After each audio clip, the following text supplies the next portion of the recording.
নমস্কার বন্ধুরা, আজকে আমি Christmas specialist food plum cake করে দেখাবো। খুব কম খরচে কিছু ঘরে থাকা জিনিস উপকরণ দিয়েই আমি কেকটা বানিয়ে দেখাবো।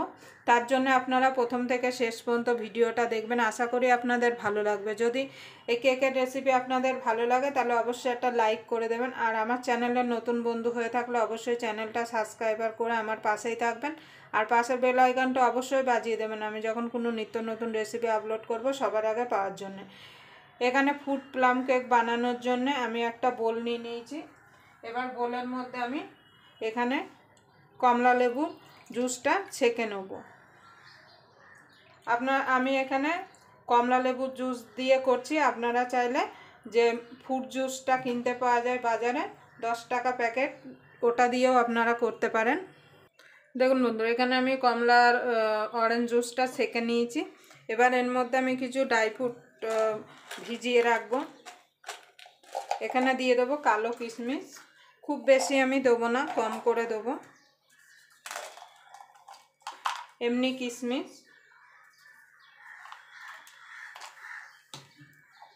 আর কিছু টুটি ফুটি। এখানে 3-4 কালারের টুটি ফুটি আছে, খুব বেশি দেবো না, অল্প করে দেবো। এর মধ্যে চাইলে আপনারা আরও ড্রাই ফ্রুট দিতে পারেন, কিন্তু আমি খুব বেশি দেবো না, কেন কেকের মধ্যে বেশি ড্রাই ফ্রুট হয়ে গেলে খেতে আমার ঘরের ছেলেমেয়েরা একদম পছন্দ করে না, ওই জন্য আমি অল্প করে দিলাম। আপনারা আপনাদের পছন্দ মতো এখানে ড্রাই ফ্রুট অ্যাড করতে পারেন। এটাকে আমি 1 ঘন্টা মতো ভিজিয়ে রাখবো। অবশ্যই আপনারা 1 ঘন্টা মতো ভিজিয়ে রাখবেন। 1 ঘন্টা পরে ফিরে আসছি। দেখুন বন্ধুরা, এদিকে ড্রাই ফ্রুটগুলো 1/2 ঘন্টা হয়ে গেছে, আমি ভিজিয়ে রেখেছি। এদিকে একটা কড়াই বসিয়ে দিয়েছি। এবার আমি কড়াইয়ের মধ্যে দিয়ে দেবো 1/2 কাপ চিনি। একদম গ্যাসটা লোতে রাখবেন। আস্তে আস্তে দেখবেন চিনি থেকে এইভাবে ক্যারামেল হতে শুরু করছে। আপনারা যতটা চিনি দেবেন ততটা পুরোটাই এখানে ক্যারামেল করে নেবেন। এবার এটাকে আস্তে আস্তে আমি নাড়তে থাকবো। দেখবেন আস্তে আস্তে এটা পুরো গলে গিয়ে ক্যারামেল হয়ে যাবে। আপনারা এই বড়দিনে কম খরচায় এইভাবে বাড়িতে কেক বানিয়ে বাচ্চাদের দিতে পারেন, বাচ্চারা খুব খুশি হয়ে যাবে।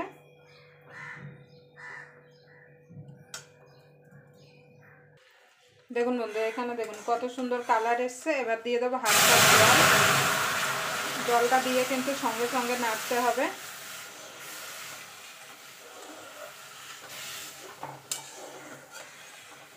দেখুন কত সুন্দর কালার এসছে।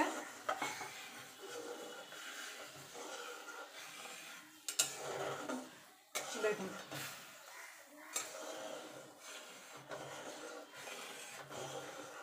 এবার এটাকে নিভিয়ে দেবো। নিভিয়ে এটাকে ঠান্ডা করে নেব।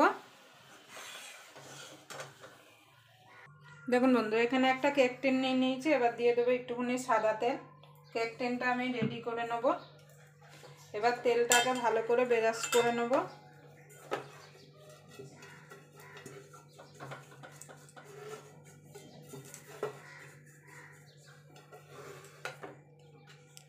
এবার এখানে একটা বাটার পেপার নিয়ে নিয়েছি, বাটার পেপারটা দিয়ে দেবো। আপনাদের কাছে যদি বাটার পেপার না থাকে আপনারা প্লেন সাদা কাগজও দিতে পারেন, কিন্তু খবরের কাগজ এখানে দেবেন না। কিংবা ময়দাও ডাস্ট করে নিতে পারেন, তাতেও কিন্তু কেকটা খুব সুন্দরভাবে উঠে যাবে। এবার এটাকে আমি সাইডে রেখে দেবো। রেখে দিয়ে এবার ব্যাটারটা বানানোর জন্য একটা বাটি নিয়ে নেব।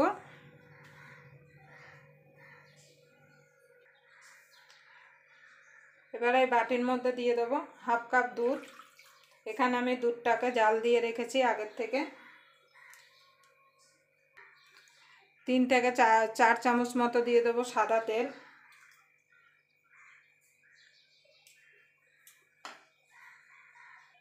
এবার দিয়ে দেবো ভ্যানিলা এসেন্স। আপনাদের যদি ভ্যানিলা এসেন্সের গন্ধটা ভালো না লাগে সেই জায়গায় আপনারা এলাচ গুঁড়ো দিতে পারেন। এবার সব ভালো করে মিশিয়ে নেব, দুধটা, তেলটা আর ভ্যানিলা এসেন্সটা। দেখুন বন্ধু, এখানে একটা বাটার পেপার নিয়ে নিয়েছি, বাটার পেপারটা দিয়ে দেবো। আপনাদের কাছে যদি বাটার পেপার না থাকে আপনারা প্লেন সাদা কাগজও দিতে পারেন, কিন্তু খবরের কাগজ এখানে দেবেন না। কিংবা ময়দাও ডাস্ট করে নিতে পারেন, তাতেও কিন্তু কেকটা খুব সুন্দরভাবে উঠে যাবে। এবার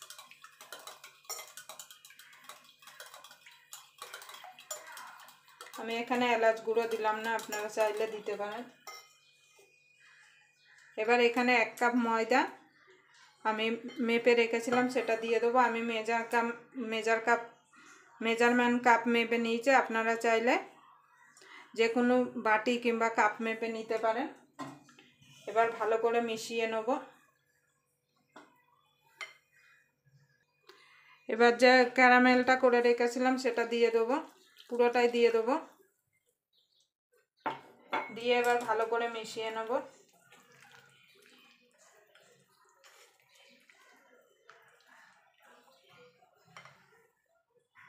দেখুন বন্ধুরা, আমি ভালো করে মিশিয়ে নিয়েছি। আর গুঁড়ো দুধটা দিতে আমি ভুলে গেছিলাম, এখানে গুঁড়ো দুধ দিয়ে দেবো, একটা 10 টাকা দামের প্যাকেট।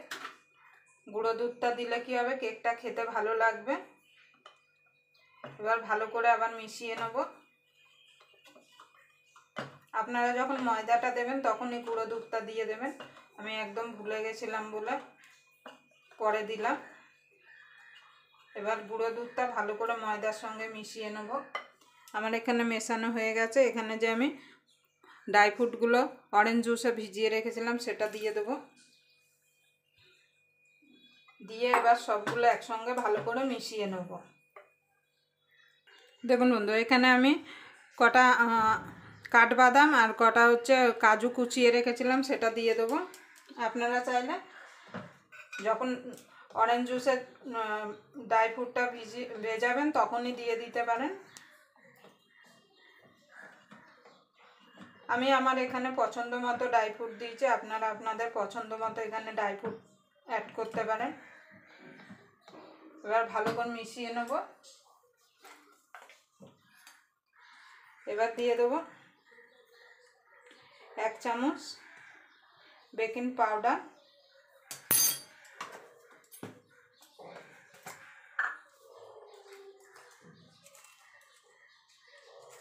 তার হাফ দিয়ে দেবো বেকিং সোডা। এবার এর উপরে একটুখানি ভিনিগার দিয়ে দেবো 1 চামচ মতো, দিয়ে ভালো করে মিশিয়ে নেব। আমি পাশের ওভেনে একটা সসপ্যান বসিয়ে দিয়েছি গরম হওয়ার জন্যে। বেকিং পাউডার আর বেকিং সোডাটা দিয়ে বেশিক্ষণ আপনারা রাখবেন না, মিশিয়ে সঙ্গে সঙ্গেই ঢেলে দেবেন।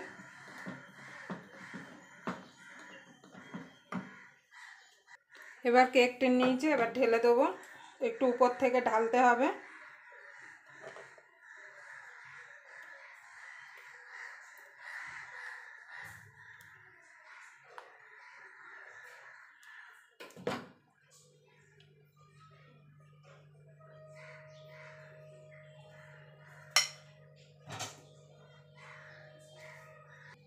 দেখুন বন্ধুরা, একটুখানি ট্যাপ ট্যাপ করে দেবো, ভিতরে যদি কোনো বাতাস থাকে তাহলে সেটা চলে যাবে।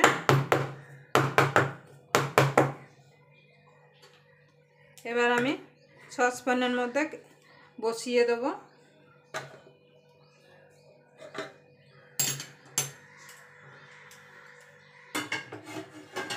এবার এটাকে আমি ঢাকা দিয়ে হাই ফ্লেমে 5 মিনিট আগে এটাকে আমি জাল করে নেব। তারপরে এটাকে আমি লো টু মিডিয়ামে আধ ঘন্টা দিয়ে এটাকে বেক করে নেব। দেখুন বন্ধুরা, কেকটা কতটা ফুলে গেছে। এবার উপর থেকে আমি কিছু ড্রাই ফ্রুট দিয়ে দেবো, চেরি, যাতে দেখতে সুন্দর লাগে, কাজু,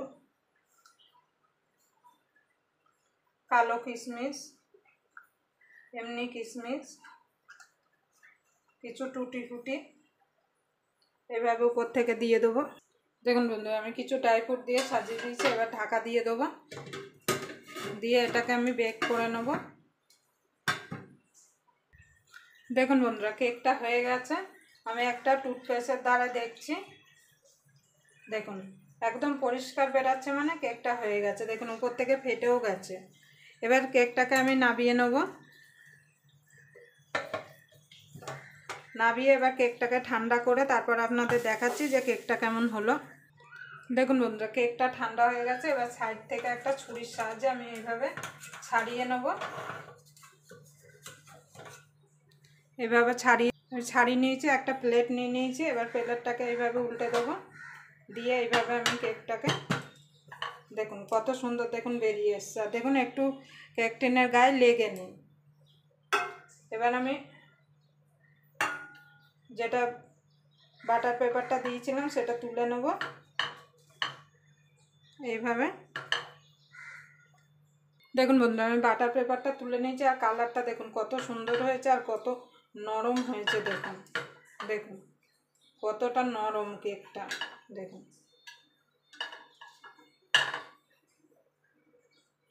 এবার আমি কেটে দেখাচ্ছি। আপনারা অবশ্যই এই বড়দিনে এইভাবে বাড়িতে কেক বানিয়ে নেবেন।